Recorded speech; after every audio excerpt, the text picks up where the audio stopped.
Kudus sedang mengalami darurat sampah.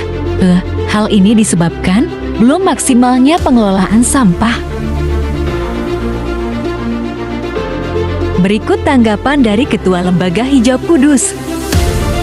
Kita lihat kan, saat ini ada suatu fenomena tentang penanganan sampah. Kata itu yang kami anggap tidak memiliki sebuah konsep, sehingga sampai kapanpun persoalan sampah akan menjadi momok masyarakat. Perlu ketahui bahwa di Kudus ini kan setiap hari itu 12 ton sampah itu harus masuk ke TPA. Sedangkan kapasitas tampungnya itu begitu minim. Bila tidak ada suatu pola, tidak ada konsep bagaimana penanganan sampah yang terarah dan terukur, saya yakin persoalan sampah akan menjadi suatu isu dan momok yang kurang sedap bagi masyarakat. Terutama bahwa masyarakat ini butuh lingkungan yang sehat, terbebas dari sampah. Tapi ketika kedinasan teknis yang mengampu tentang penanganan sampah hanya seperti itu, artinya tidak ada inovasi spektakuler tentang penanganan sampah ya. Betul. Jadi masih dikelola secara tradisional. Betul. Jadi seperti kemarin itu kan ketika terjadi sebuah penumpukan sampah di mana-mana, baru PJ Bupati datang ke sana. Ada juga kunjungan dari kepala dinas. Ini bukan menjadi penyelesai kan? Yang dibutuhkan adalah progres. Bagaimana penanganan sampah itu bisa terarah dan terukur dan nantinya bisa memicu bahwa sampah ini bukan menjadi suatu persoalan yang perlu dirisukan oleh masyarakat. Karena perlu diketahui sampah ini satu kan, terutama sampah rumah tangga dan sampah pasar ini bau. Terus yang kedua sampah industri yang merupakan B3. Kalau kita lihat bahwa Kudus yang merupakan kota industri, ini alangkah naifnya ketika penanganan sampah ini tidak bisa mampu dimaksimalkan secara penuh. Solusi konkretnya?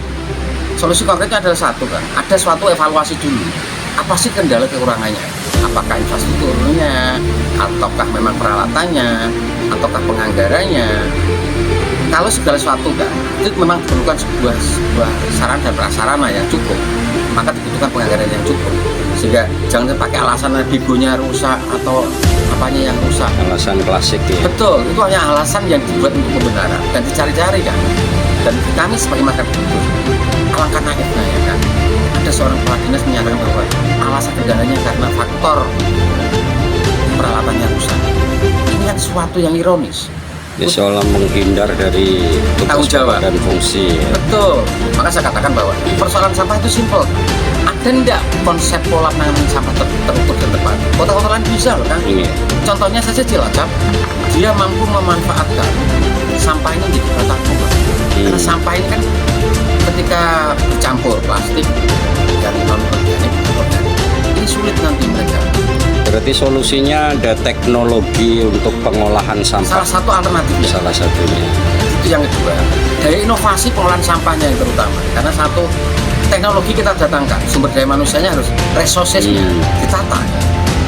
Jadi maka saya harapan kami kepada PJ Bupati evaluasi mengenai dinas PKPL.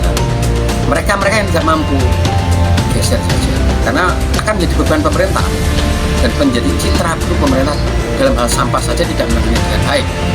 Dibandingkan dengan pemerintah yang sebelumnya dalam hal pengelolaan sampah, saya kira masih bagusan yang kemarin. Kenapa seperti itu?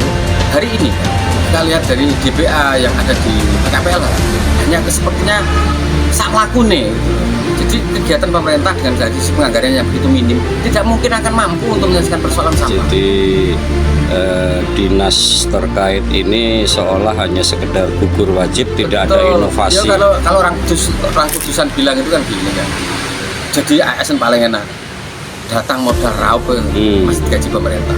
Apakah itu yang pola yang harus dijadikan sebuah kebanggaan? Sebagai seorang ASN minimal dalam sumpah jabatannya dia melaksanakan kewajibannya dengan baik. Ketika kewajibannya saya anggap gagal seperti kemarin sampai terjadi sebuah persoalan sampah yang begitu krusial yang menyangkut banyak orang resah karena sampah di mana-mana tidak bisa diambil. Ini menjadi persoalan kan? Ya, di samping teknologi mungkin solusi perluasan lahan. Sebenarnya lahan seluas apapun ketika tidak ada daya inovasi percuma kan, maka gerbang kurang lebar. Tapi pada akhirnya juga mereka akan penuh karena tidak ada bagaimana menginovasi sebuah program dalam hal pengolahan sampah. Contohnya saja gini, sampah dari pasar satu hari 4 ton, semua pasar ini sampah busuk, sampah organik. Kenapa sih tidak dimanfaatkan untuk sebuah produk, bisa menghasilkan sebuah produk yang nantinya entah itu pupuk organik, entah yang apa, itu nanti satu memiliki nilai jual, yang kedua menghilangkan sampah itu sendiri, yang kedua berkaitan dengan sampah plastik. Sampah plastik itu kan bisa dimanfaatkan. Belajarlah dari Cilacap. Saya katakan bahwa di Cilacap saja sampah campur ada plastik dan yang lain itu bisa menjadi batako yang kekerasannya melebihi semen. Saya ada contohnya di rumah ada karena saya pernah ke sana. Terus usulan konkret kepada PJ Bupati sebelum lengser? Evaluasi adalah sesuatu yang mendasar dari sisi kinerja sekaligus personel. Kalau memang tidak mampu di sana, tidak layak, siapapun mereka, ini bukan faktor suka tidak suka dengan seseorang, tapi ini ada persoalan mengenai persoalan masyarakat yang harus terselesaikan. Saya butuh PJ Bupati harus berani tegas untuk melakukan sebuah perombakan terhadap OPD teknis yang tidak mampu bekerja secara maksimal. Kudus, 24 Juni tahun 2024, Tumenggung Fikri melaporkan.